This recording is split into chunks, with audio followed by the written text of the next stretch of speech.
I'm Dr. Julius Few, and I'm the founder and director of the Few Institute for Aesthetic Plastic Surgery, Chicago, New York, and Los Angeles. Skincare is really personal to me for a number of reasons. Like many teenagers, I dealt and struggled with acne.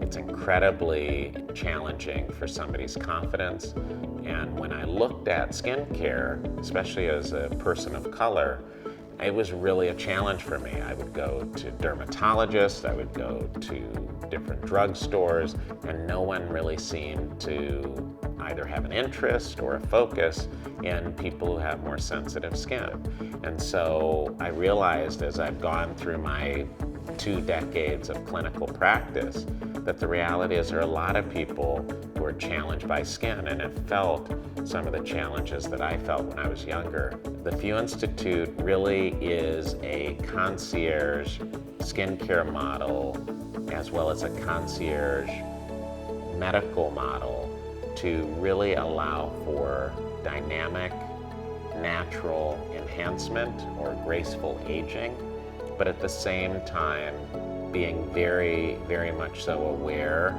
that it's easy to overdo or easy to make someone look done. The cornerstone of what has been really 2 decades of clinical medicine has been rooted in the concept that often the best way to get a result is using an approach that has less potential risk or downtime.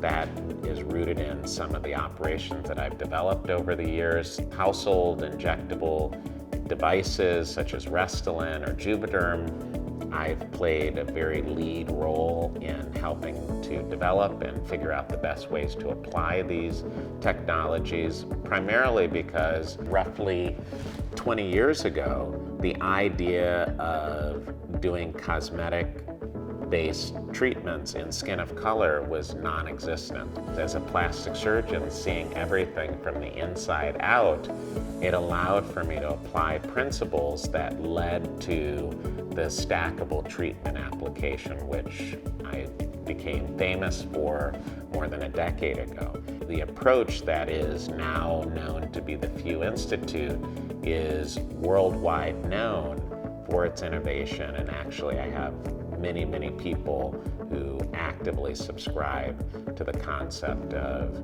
really stackable treatments and what is ultimately the continuum of beauty.